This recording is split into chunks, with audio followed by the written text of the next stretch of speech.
Although it didn't get much coverage here in the United States, on November 26th, a quarter billion with a B, workers in India engaged in a general strike. That's 250,000 people striking in order to protest the deregulation of the farming industry in the country. Now, the deregulation is meant to essentially commercialize the agricultural industry in the country. It would also do away with some of the legal protections that rural farmers have, and it would certainly hurt them when it comes to their livelihoods. And so not only did farmers join this protest or join along with this protest, but this was the kind of protest that kind of crossed all sorts of demographic identities. So I want to share that information with you. So there's a quick video that we'll watch, and then I'll give you details on how this was organized. Let's watch. These bills were passed into law by Prime Minister Narendra Modi's ruling party in September. Farmers say the bills will leave them vulnerable to corporations and will devastate their livelihoods. The political side is that this government has been very autocratic in the way in which it has pushed through big reforms. And I should say that on the agricultural side, these reforms that they put through in September, there were a lot of economists and others who thought that there had to be some reforms in the agricultural system. Whether these were designed properly or not is a question. 60% of India's population works in the agriculture sector, but only represents about 15% of India's GDP, with the majority being small-scale farmers. Most protesters are from the states of Punjab and Haryana, which are considered India's breadbasket. But farmers from across the country have joined the protests. However, the demonstrations turned violent when the government used military tactics to clamp down on the dissent it was receiving from the frustrated farmers. Protesters have been met with water cannons along with tear gas, concrete barricades, and some were even beaten with batons. And I do want to just clarify something that I said. I misspoke because my American brain can't even comprehend this many people protesting at once. But it wasn't 250,000 people. It was 250 million people who engaged in this general strike, which again just blows my mind. And there was such solidarity with this strike. The impressive mobilization was triggered by the passing of these 3 controversial farm bills into law in late September. The legislation again is designed to commercialize agricultural procurement and distribution and allow private corporations to purchase crops at market prices while removing key government controls. So this day for the strike was followed by farmers who marched and protested all the way to the Indian capital of New Delhi.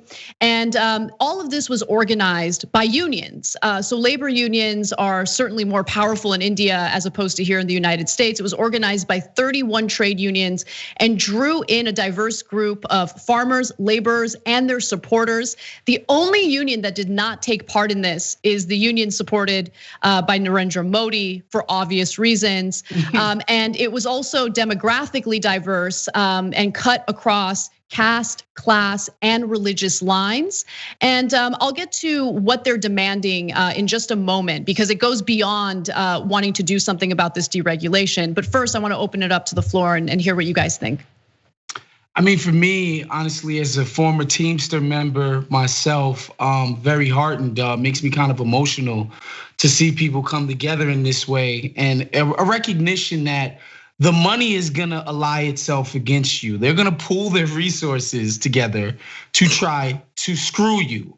And the only way that you can fight back is to unite. And it's kind of dope to see that happen. And I read some of the stuff that the government was peddling about why this quote unquote needed to happen. Modernization, these people aren't efficient enough, they're stuck in the Stone Ages, all of the nonsense that you typically hear right before they stick it in you, all right? And so it's very heartening to see how clear-eyed these folks in India are about what exactly it is they're trying to do to them, and they recognize that their only power is in sticking together, and it's really dope, man. I don't know what else to say about that. Yeah, it was almost like a perfect storm for them. The scenario set forward. I mean, we know the whole world is going through with COVID, how these things weren't even referred to the parliamentary panel that was going to put this together. So it was kind of almost slipped in while people were distracted with other things, which maybe is one of the reasons why this sparked such a huge response. Because there's been, as Andy, you pointed out many times, how many things Modi has done that has angered many people in the country in opposition to it, but he still kind of stands strong. And you wonder if this is going to be one of those final straw things where people start to think, man, he doesn't seem to be really working towards progressing people that can help add to this country's benefit and doing what needs to be done to help folks. So I don't know if this is going to be the tipping point, or I don't know if other countries can start seeing this another way, but hopefully something now can be done, because you almost have to shake someone's power before the next step can be taken. And honestly, the violence that's going on in the streets definitely isn't helping. Right. I mean, look, I think that really the key here is finding ways to connect with, if we want something like this in America, where you have these mass movements and these demands for change, you need solidarity. And we are a divided country, and I don't think that that's an accident. I think that that is an intentional byproduct of the kind of rhetoric that we've heard by lawmakers, especially Republican lawmakers, who have been dividing and conquering. It's their bread and butter. And in this case, I mean, there's solidarity because there's an understanding and emphasis on the economic injustice, right? And so that connects all of them, regardless of which part of India they live in, regardless of which religion they believe in.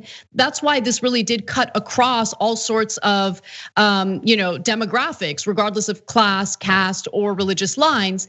And so the protesters are demanding. The parallels are kind of incredible, because the unemployment rate in India is incredibly high, especially during the pandemic. It's about 27%, which is just disastrous. I was reading about hunger among the rural communities in India, and there was a report indicating that if rural Indians spent 100% of their income, 100% of their income on food, a huge portion, over 60% of them, would still not have nutritious meals. They would still go hungry. That's how bad the situation is for them. And so this is really a situation regarding survival. And so they're demanding direct cash transfers to families in need, something like universal basic income per month, monthly 10 kilograms of grain ration for every person in need, because people are going hungry. They want withdrawal of anti-worker labor code changes, liberalizing agriculture. So this is really in regard to some of the neoliberal deregulation that's taken place in the country. And of course, they want to stop privatizing sectors, including the financial sector, and they want to guarantee a pension for all, something similar like Social Security. And I should also note that this is a big deal, because agriculture is the leading source of income for more than half of India's 1.3 billion people. Like, let that sink in for a second. Yeah. Half of those people depend on this income. And to have this sector deregulated so corporations can come in and, pick at it and for its own benefits, yeah, it's a problem. It makes you wonder what the calculations were for doing this. You think they don't know that half of the entire workforce is in this field, and then these motions or these actions are going to change that or anger them to the point where they need to push back again because people are starving. So, I mean, again, we see parallels across the world when it comes to, maybe the most wealthy or corporations or companies, the most power and money, trying to control more things. But there's no thought that these humans, the vast majority of humans in your country, aren't going to enjoy this, and we're just going to steamroll. Yeah, the motivation is always the same: greed and indifference. It doesn't change. But I think what Anna said at the top is very telling about the diversity, and not your Democratic Party's version of diversity, like actual diversity, right? Like diversity of class or caste, religion, background, region, like literally diverse backgrounds of people supporting this. And I think it showed you the power when folks can identify a common enemy. It's just clearly defined and identified. Like, these people are trying to come in and literally take food out of our mouths. And everybody can recognize that and unite behind that fight.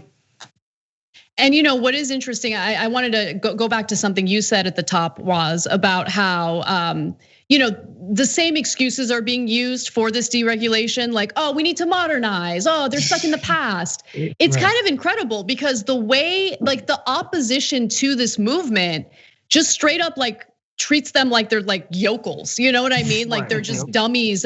No, these are people who are trying to survive and they know exactly what you're doing. They're not dumb. And so I love this. I love seeing this solidarity. I think it's good news and hopefully they keep it up. The protests are continuing. Unfortunately, they have been met with militarized force, but they persist. And I just want to show them some love and solidarity. Thanks for watching The Young Turks. Really appreciate it. Another way to show support is through YouTube memberships. You'll get to interact with us more. There's live chat emojis, badges.